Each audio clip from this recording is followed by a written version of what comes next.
Hello students, welcome back to Siddhant college study point. I am Nandita Jain. इस video lecture में हम continue करेंगे MA economics IGNOU के सब्जेक्ट MEC 105 को। ये इसका चैप्टर नंबर 1 है। इसमें हम पढ़ने वाले हैं भारतीय कृषि में वृद्धि 1950 से लेकर 1912 के बीच में। ठीक है, तो अभी मैं ऐसे वो वाली वीडियोज़ बना रही हूँ जो कि इंपॉर्टेंट चैप्टर्स हैं और पेपर में हर बार उसमें से क्वेश्चंस आते ही आते हैं, क्योंकि आप लोगों के एग्ज़ाम्स दिसंबर में आ रहे हैं, तो जितनी जल्दी प्रिपरेशन हो सके वो बेटर है आप लोगों के लिए। तो चलिए स्टार्ट करते हैं। हम पढ़ने वाले हैं भारतीय कृषि में वृद्धि 1950 से लेकर 1912। इसमें अगर हम दृष्टि डालते हैं कि भाई कृषि जीविका का प्रमुख साधन रही है। हमारी जो प्यारा देश भारत है, उसमें हमारा जीविका का मुख्य साधन कौन है? कृषि है।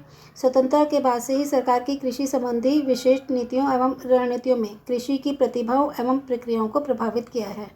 तो जब स्वतंत्रता हमें मिली तब हमारे देश की हालत बहुत ज़्यादा अच्छी नहीं थी। तीनों ही सेक्टर्स में, चाहे वो कृषि हो, उद्योग हो या सेवा क्षेत्र हो, तो सरकार ने बहुत सारी नीतियाँ बनाई थी कृषि संबंधी, और रणनीतियाँ भी बनाई थी। तो कृषि की प्रतिभाओं और प्रक्रियाओं को उन्होंने प्रभावित किया था कि कृषि में कितनी प्रतिभा है और किस प्रोसेसेस में काम करना होगा। तो कृषि संबंधी रणनीति पहले बनी थी 1950-51 से लेकर 1965-66 तक के लिए। ये प्रथम अवधि में कृषि में प्रमुख जोर संस्थागत एवं कृषि संबंधी सुधारों एवं सिंचाई आधार के विस्तार पर था, कि कृषि के जो संस्थागत है उस पर, और कृषि संबंधी जो सुधार हैं जैसे सिंचाई, क्योंकि हमारे यहाँ मेन जो प्रमुख समस्या है वो वर्षा की ही है, कि अगर वर्षा नहीं होती है तो कृषि में अच्छी तरीके से सिंचाई नहीं हो पाती है, क्योंकि हमारे देश का हर किसान अभी इतना अमीर नहीं है कि वो सिंचाई के साधनों को अपने पास अवेलेबल करा पाए, वो वर्षा पर ही निर्भर रहता है। तो स्वतंत्रता के बाद भारत में जमींदारी प्रणाली के रूप में मध्यस्थों के भूस्वाम्यवाद को समाप्त किया गया, जिसके परिणाम स्वरूप खेती करने वाले 40% क्षेत्रफल पर अधिकार रखने वाले 20 मिलियन वैधानिक काश्तकारों को दखलकारी अधिकार प्राप्त हुए। तो स्वतंत्रता के बाद जमींदारी प्रथा का उन्मूलन कर दिया गया, मध्यस्थ थे उनका भी उन्मूलन कर दिया गया, और जो क्या हुआ कि टोटल हमारे देश में जितना भी कृषि का क्षेत्र था उसके 40% पर 20 मिलियन, 1 मिलियन में 10 लाख होते हैं, तो 20 मिलियन वैधानिक काश्तकारों को, ठीक है, दखलकारी अधिकार प्राप्त हुए, यानी कि 40% एरिया में 20 मिलियन जो काश्तकार किसान थे उनको अधिकार दे दिए गए, क्योंकि जमींदारी प्रथा खत्म की गई और साथ में जो मीडिएटर्स है उनका भी उन्मूलन किया गया।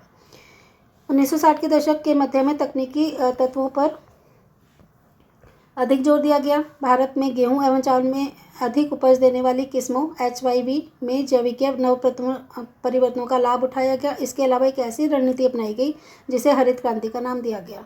तो क्या हुआ था कि हमने अच्छी किस्म के बीज लिए, जिसको हाई यील्ड वैरायटी कहते हैं, HYV बीज, उनको हमने उनकी हेल्प से हमने गेहूँ और चावल का बहुत अधिक उत्पादन किया, और जैविक नव प्रवर्तन यानी कि नई इन्वेंशंस ली, ऑर्गेनिक, और इसमें एक पॉलिसी को, एक ऐसी स्ट्रैटेजी को अपनाया गया जिसे हरित क्रांति का नाम दिया गया। ये हमने पिछली क्लासेज में पढ़ा हुआ है।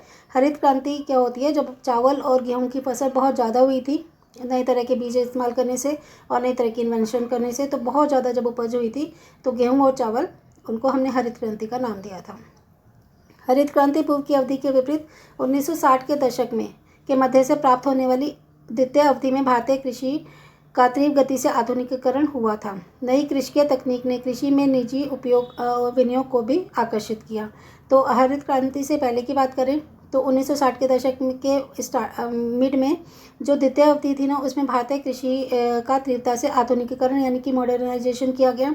नई कृषि तकनीक अपनाई गई कृषि में। इसलिए जब नई नई तकनीक आई तो क्या हुआ कि जो प्राइवेट इन्वेस्टर्स है वो भी इसकी तरफ आकर्षित हुए। रणनीति में चुनाव से संबंधित पक्षपात को खत्म करने के लिए 1970 के दशक में सरकार ने क्षेत्र एवं समूह विशिष्ट कार्यक्रम शुरू किया। खाद्यान्न व्यापार में सार्वजनिक क्षेत्र की सामरिक और प्रभावशाली स्थिति को प्राप्त करने के उद्देश्य से 1965 में भारतीय खाद्य निगम की स्थापना की गई। ठीक है, तो ये जो मैं वीडियोस बना रही हूँ ये MEC इग्नू के स्टूडेंट्स के लिए तो इम्पॉर्टेंट है ही, साथ में जो भी इकोनॉमिक्स का कोई पेपर देना चाहते हैं, जैसे UGC नेट हो गया, UPSC स्टेट PCS या फिर TGT PGT इकोनॉमिक्स, उन सब के लिए वैल्यूबल है, क्योंकि इसमें हम इन डिटेल स्टडी कर रहे हैं। क्लियर? तो उसमें MCQ के फॉर्म में भी क्वेश्चन अगर बनते हैं तो आप बनाते चलिएगा। तो क्या हुआ था कि 1970 के दशक में सरकार ने क्षेत्र और समूह विशेष कार्यक्रम शुरू किया कि क्षेत्र वाइज भी और पूरे ग्रुप वाइज भी स्पेशल प्रोग्राम स्टार्ट किए खाद्यान्न व्यापार में सार्वजनिक क्षेत्र की सामरिक और प्रभावशाली स्थिति को प्राप्त करने के लिए कि भाई खाद्यान्न व्यापार तो हमारा अच्छा होना ही चाहिए क्योंकि हमारी इतनी अधिक पॉपुलेशन है, तो खाद्यान्न के लिए हमें दूसरे देशों पर निर्भर ना रहना पड़े। उसके लिए सामरिक और प्रभावशाली स्थिति को प्राप्त करने के उद्देश्य से 1965 में भारतीय खाद्य निगम की स्थापना की गई थी। वृद्धि कार्य निष्पादन को देख लेते हैं। विगत 6 दशकों में भारतीय कृषि में अद्वितीय प्रगति प्राप्त की है। इसमें से क्वेश्चन आते ही आता है इस चैप्टर में से, जो एमए इकोनॉमिक्स के बच्चे हैं तो ध्यान से कीजिएगा, ये वाला चैप्टर बहुत इंपॉर्टेंट है। तो इसमें भारतीय कृषि में अद्वितीय प्रगति प्राप्त हुई, हमने बहुत ज़्यादा अच्छी इसमें प्रोग्रेस की। इसने हरित क्रांति के पूर्व की अवधि में 3% तथा बाद की अवधि में 2.7% वार्षिक वृद्धि दर प्राप्त की है। खाद्यान्न उत्पादन 1950 से 51 में 55 मिलियन टन से बढ़कर 83-84 में 154 मिलियन टन हो गया है। खाद्यान्न उत्पादन में बेहतरीन निष्पादन के बावजूद दालों का कार्य निष्पादन संतोषजनक नहीं रहा। हमने गेहूँ चावल वगैरह में तो बहुत तरक्की की, लेकिन जो दालें थी ना उसमें हमारा निष्पादन संतोषजनक नहीं रहा। दालों का उत्पादन 1950 से 51 में 8.40 मिलियन टन था, उससे बढ़ के 83-84 में 12.89 मिलियन टन हो गया था। तो बहुत ज़्यादा इसमें प्रोग्रेस नहीं हो पाई थी। इसमें वार्षिक वृद्धि देखा जाए तो केवल 1.2% रही थी। आर्थिक सुधारों के बावजूद भी कुछ ऐसी कमियां रह गई थी जो देश के लोगों में कृषकों की आत्महत्या को नहीं रोक पाई, क्योंकि हमने आर्थिक सुधार तो बहुत अधिक किए लेकिन फिर भी वो शायद इतनी अच्छे तरीके से वो फॉलो नहीं हो पाया, उसमें कुछ कमियां रह गई। इसके कारण हमारे देश के बहुत सारे कृषकों ने आत्महत्या कर ली थी। सुधारों के तुरंत बाद की अवधि में वृद्धि दर 9वीं योजना में 2.5%, 10वीं योजना में 24%। देखो पहले 9वीं योजना में सिर्फ 2.5% था, 10वीं योजना में 24% तथा 11वीं योजना में अनुमानित 3.4 की इसमें वृद्धि की गई। इनके डाटा इसमें मुझे कुछ गड़बड़ लग रही है, चलो फिलहाल आप ये देखो। 10वीं योजना में 2.4%, यहाँ पे 2.4 आना चाहिए, 24 नहीं होना चाहिए, ओके। 2.4% तथा 11वीं योजना में अनुमानित 3.4% की वृद्धि दर देखी गई। उत्पादकों की वृद्धि दर सुधार में पूर्ण की अवधि की अपेक्षा सुधार के पश्चात की अवधि में कम थी। तो देखिए देखा जाए तो उत्पादकों की वृद्धि दर सुधार की पूर्ण की अवधि में की अपेक्षा सुधार के पश्चात की अवधि में कम थी। वृद्धि दर यानी कि पश्चात में कम थी और पहले ज़्यादा थी। हरित क्रांति की अवधि के पूर्व एवं पश्चात की अवधियों के बीच कृषि क्षेत्रों के सापेक्षिक कार्य निष्पादन से संबंधित अध्ययन में कई लक्षणों का पता चलता है। पहला कि यह दोनों अवधियां कृषि वृद्धि के अपने स्रोत के संबंध से एक दूसरे से अलग थी। जो भी दोनों ये अवधियां थी ना वो कृषि वृद्धि के अपने स्रोत से, जो भी इसके स्रोत से उससे एक दूसरे से अलग थी। पहली अवधि में कृषि फसल युक्त क्षेत्रफल के विस्तार पर अत्यधिक विश्वास किया गया था कि फसल युक्त जो क्षेत्रफल है उसका विस्तार ज़्यादा किया जाए, तथा दूसरी अवधि में उत्पादकता पर विश्वास किया गया। तो पहली अवधि में क्षेत्रफल पर विश्वास किया गया, दूसरी में उत्पादकता प्रोडक्टिविटी पर विश्वास किया गया। दूसरी बात ये थी कि हरित क्रांति के बाद की अवधि में गेहूं के उत्पादन में तेजी से वृद्धि हुई, जबकि अन्य फसलें विशेष रूप से मोटे अनाज में आता है हमारा ज्वार बाजरा वगैरह, दालें और तिलहन के उत्पादन में कमी आई। तो कृषि हरित क्रांति में गेहूं के प्रोडक्शन में तो बहुत तेज़ी से वृद्धि हुई, लेकिन जो अन्य फसलें थी मोटे अनाज दाल और तिलहन उनके उत्पादन में थोड़ी सी कमी आई थी। तीसरा, हरित क्रांति के बाद की अवधि में उत्पादन फलन की प्रवृत्ति वर्षा से अधिक संवेदनशील थी। कि हरित क्रांति के बाद की जो भी अवधि थी, जो भी पीरियड था, उसमें फसल उत्पादन की प्रवृत्ति वर्षा से अधिक संवेदनशील थी। तो कृषि वृद्धि ने क्षेत्रीय विषमताओं में वृद्धि की। तो जहाँ पे वर्षा अधिक होती थी वहाँ पे उपज अच्छी हो जाती थी, और जहाँ पे वर्षा कम होती थी वहाँ पे उपज कम होती थी। इसकी वजह से क्योंकि अलग अलग क्षेत्र में अलग अलग वर्षा होती है, कहीं पे ज़्यादा कहीं कहीं, तो इसकी वजह से क्षेत्रीय विषमताओं में वृद्धि हो गई थी। नीति निर्माण के वर्तमान चरण में निम्नलिखित अंतर संबंधित लक्षणों पर ध्यान देने की ज़रूरत है। पहली बात तो विगत 6 दशकों की अवधि में कृषि उत्पादन की वृद्धि के साथ अंतर क्षेत्रीय विषमताओं में भी वृद्धि हुई।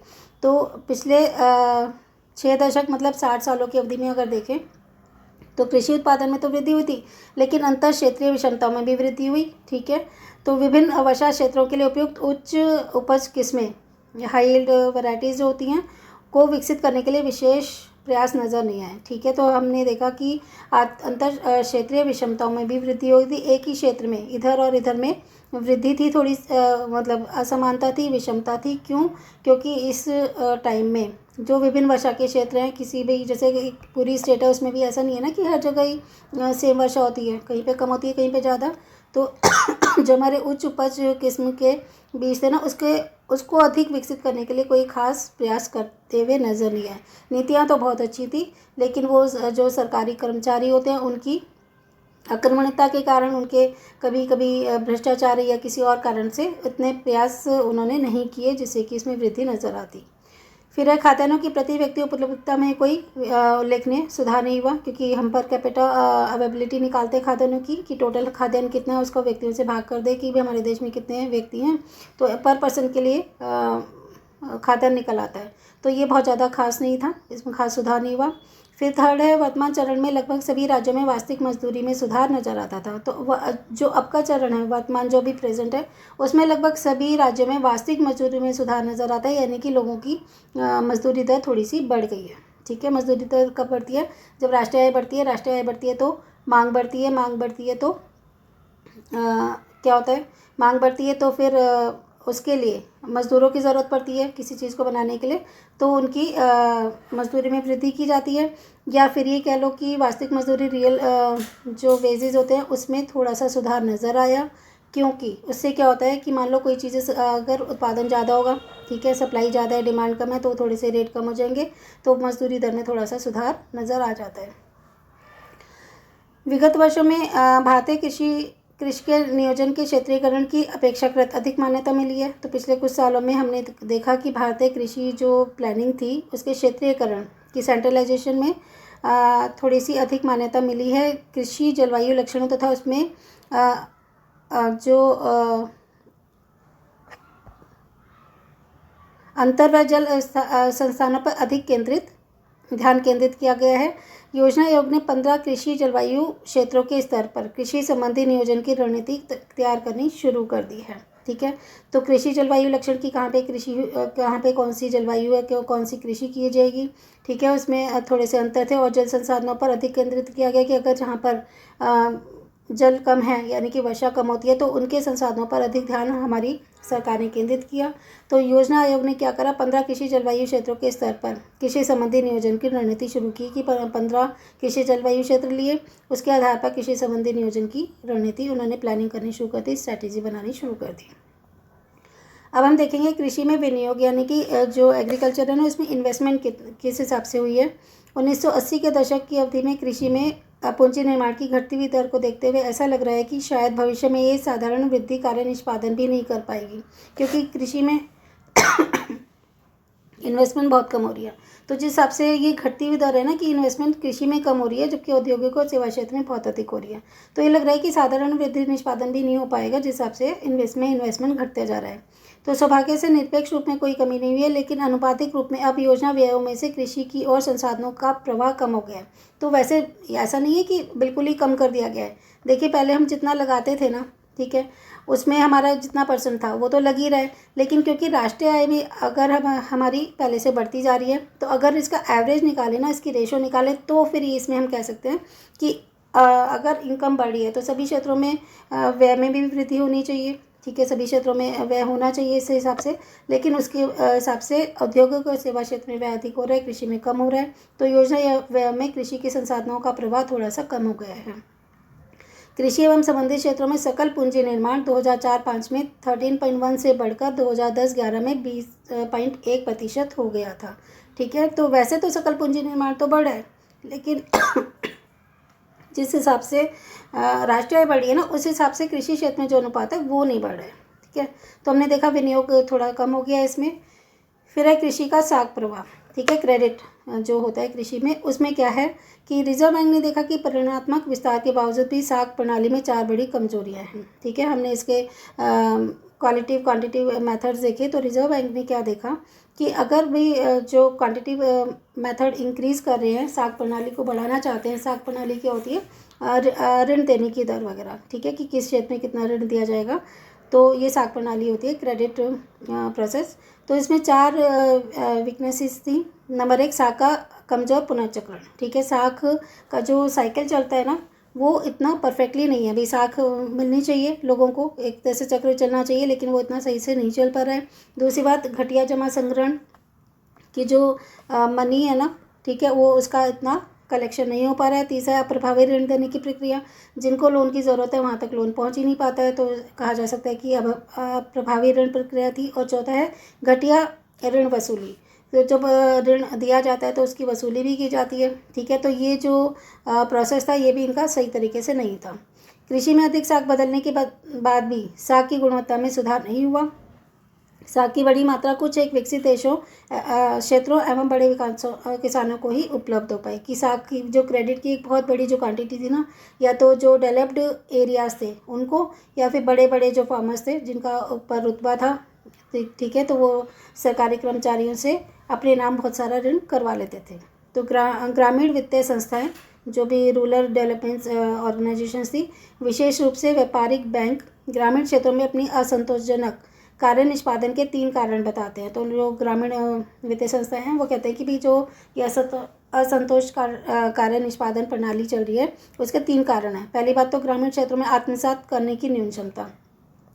कि जो ग्रामीण क्षेत्र के लोग हैं ना, तो थोड़े वो अनएजुकेटेड होते हैं, तो वो चीज़ों को ना ढंग से समझ नहीं पाते, तो उनको आत्मसात करने की, इनहेल करने की जो कैपेसिटी है वो थोड़ी सी कम है, तो वो समझ नहीं पाते हैं क्रेडिट वगैरह कैसे लिया जाएगा, कैसे दिया जाएगा। ठीक है, वो सारा पेपर वर्क उन्हें नहीं आता। दूसरी बात है ऊंची लेन देन लागत। कि लेन देन की जो लागत होती है, जो क्रेडिट दिया जाएगा, लिया जाएगा, तो उसकी कॉस्ट ज़्यादा आती है, क्योंकि काफ़ी लोगों को इसको काम पे लगाना पड़ता है। ठीक है, पेपर वर्क भी काफ़ी होता है। और अपेक्षाकृत अधिक जोखिम, क्योंकि ग्रामीण क्षेत्रों में अगर उधार देना है, साख देना है, तो उसे रिकवर कैसे किया जाएगा, तो यहाँ पे थोड़ा सा प्रॉब्लम क्रिएट हो जाती है। इसमें रिस्क ज़्यादा होता है, तो इसकी वजह से उनकी कार्यप्रणाली सही तरीके से नहीं चल पा रही थी। अब हम पढ़ते हैं कृषि उपज की कीमत नीति। कि कीमत अगर देखी जाए तो जो कृषि की उपज होती थी वो किस कीमतों पर बाजार में बेची जाती थी। कृषि वस्तुओं की कीमत नीति उत्पादकों को उनकी उपज की लाभकारी कीमतें दिलाने का प्रयास करती थी। इसका उद्देश्य अधिक विनियोग तथा उत्पादन को प्रोत्साहित करना था। ठीक है, तो जो कृषि वस्तुओं की कीमत नीति थी ना, उसमें होता था कि जो भी फार्मर्स हैं, जो उत्पादक हैं, प्रोड्यूसर्स हैं, उनका जो क्रॉप उन्होंने किया है, जो उसको हार्वेस्ट करके वो बाज़ार में बेचना चाहते हैं, उनकी अच्छी कीमत उन्हें मिल जाए। तो इसका उद्देश्य ये था कि ज़्यादा से ज़्यादा इसमें इन्वेस्ट किया जाए और प्रोडक्शन को प्रोत्साहित किया जाए, कि जहाँ पे ज़रूरत है, जिन चीज़ों की उनके पास कमी है, उसमें इन्वेस्ट करके उनको उत्पादन को बढ़ाने के लिए प्रोत्साहित किया जाए। यह अर्थव्यवस्था संपूर्ण आवश्यकताओं के परिप्रेक्ष्य में एक संतुलित एवं एकीकृत कीमत ढांचा निर्मित करने का प्रयास करती थी। कि एक बैलेंस्ड और एक जैसा सा कीमत ढांचा होना चाहिए। पूर्ति आधारित अध्ययन दर्शाते हैं कि कृषि उत्पादन केवल कीमत की अपेक्षा उपयुक्त तकनीक और सिंचाई एवं उर्वरक जैसी लागतों की उपलब्धता पर अधिक निर्भर करता था। तो जो हमने थोड़े से वो देखे ना, स्टडी की कि किस तरह से सप्लाई हो रही है कृषि उत्पाद की, तो उसमें देखा कि कृषि उत्पादन में ना कीमत की अपेक्षा अधिक टेक्निक अच्छी होनी चाहिए, और सिंचाई इरिगेशन की फैसिलिटीज़ अच्छी होनी चाहिए, और साथ में जो उर्वरक हैं, खाद वगैरह हैं, ये भी इनकी लागतों पे ज़्यादा अधिक निर्भर करता है। कौन?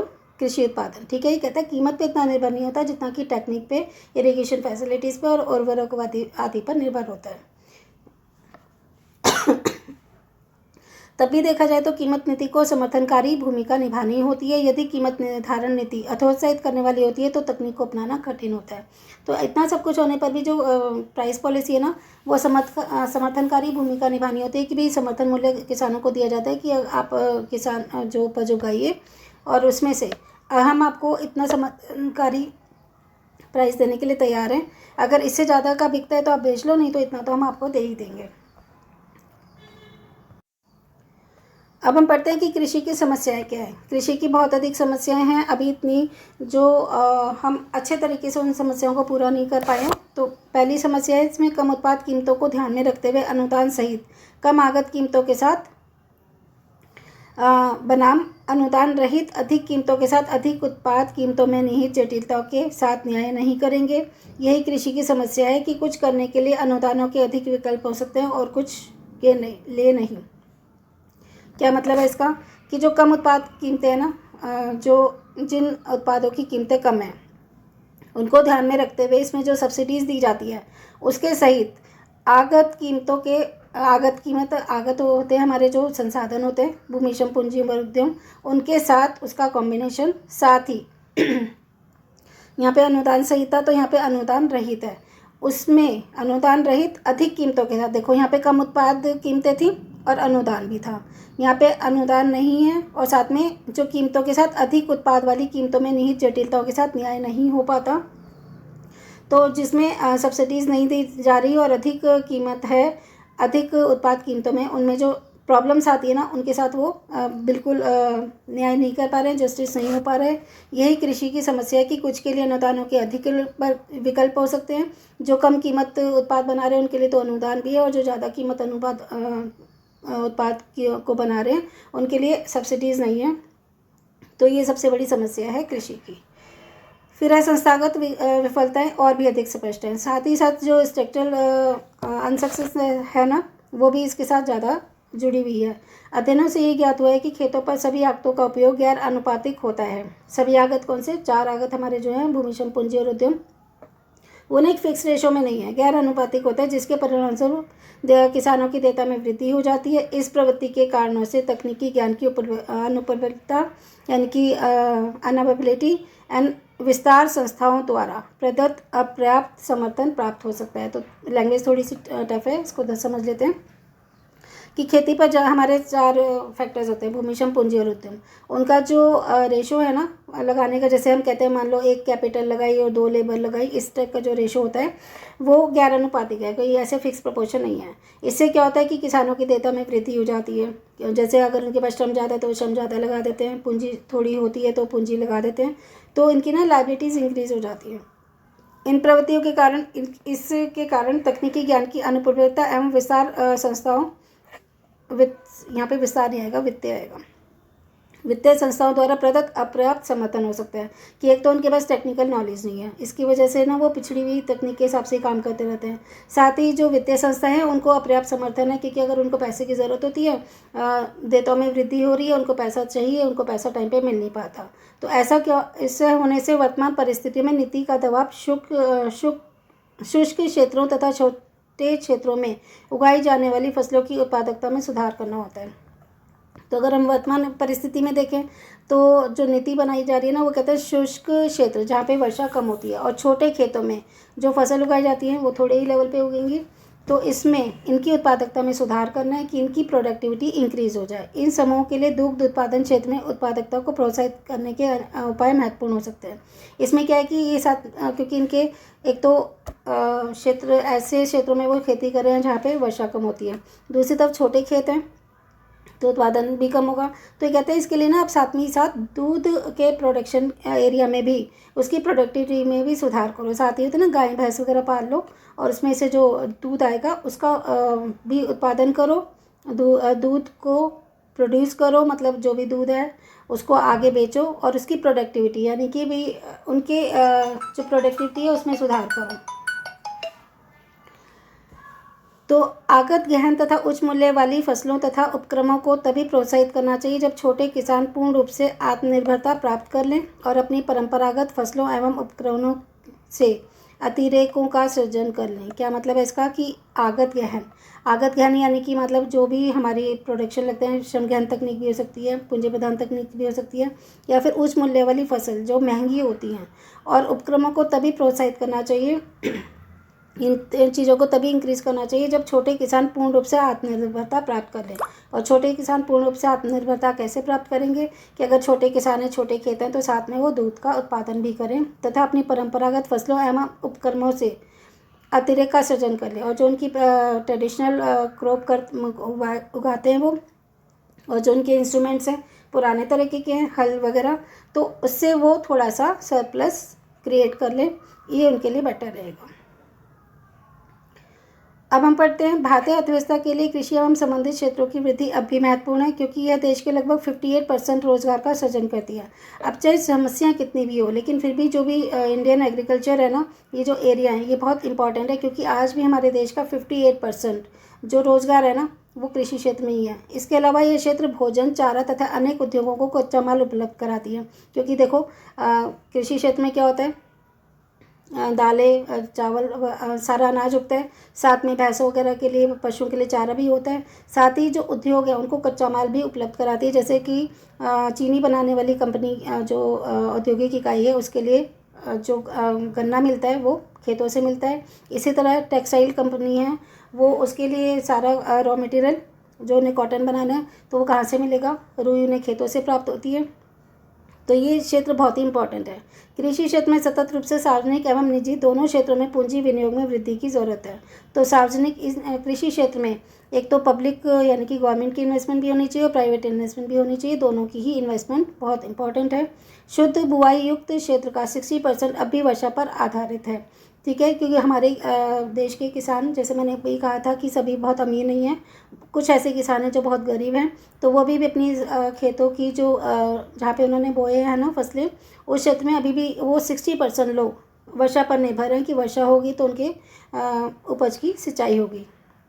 अध्ययनों से पता चलता है कि वर्षा आधारित क्षेत्रफल की संभावनाओं का पूर्ण उपयोग नहीं किया गया है। तो हमने जब देखा, स्टडी किया इसके बारे में, तो पता चला कि जो वर्षा आधारित क्षेत्र है ना, उसकी संभावना का पूरा उपयोग नहीं किया गया है। अगर वहाँ पे थोड़ा सा भी और इन्वेस्टमेंट की जाए, उनको सिंचाई की सुविधा दी जाए तो कृषि ज़्यादा उत्पादन हो सकता है। अतः इनके लक्ष्यपूर्ण विकास को प्राथमिकता दी जानी चाहिए।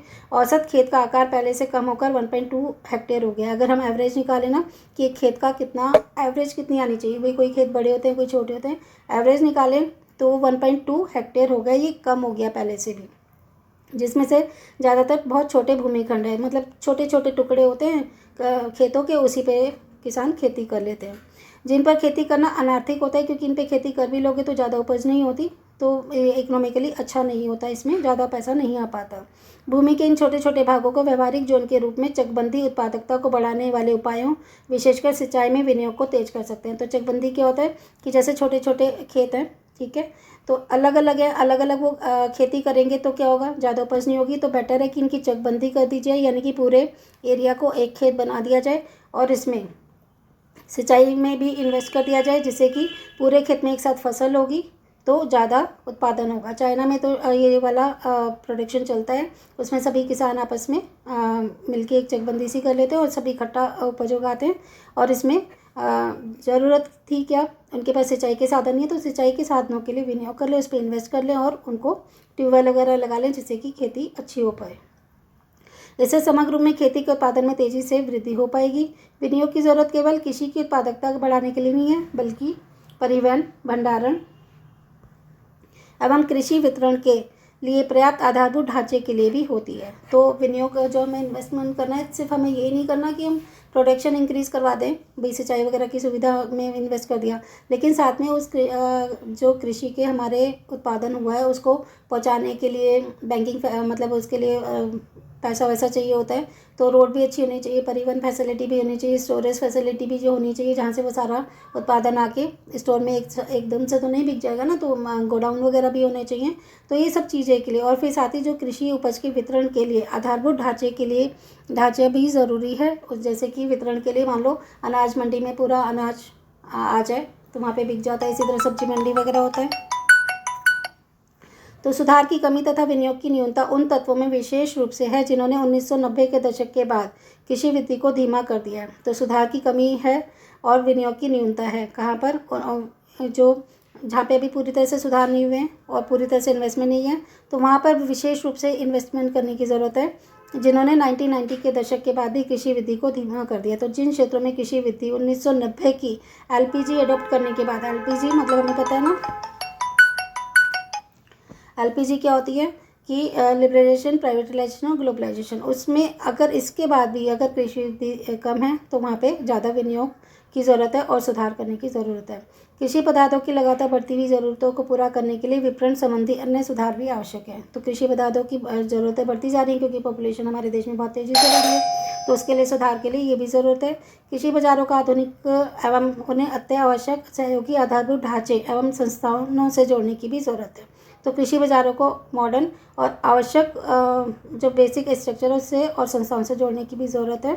तो आज की वीडियो में बस इतना ही पढ़ते हैं, अगली वीडियो में पढ़ेंगे कृषि की भावी वृद्धि से जुड़े कुछ मुद्दे। तो इस वीडियो में बस इतना ही, चलिए मिलते हैं नेक्स्ट वीडियो में।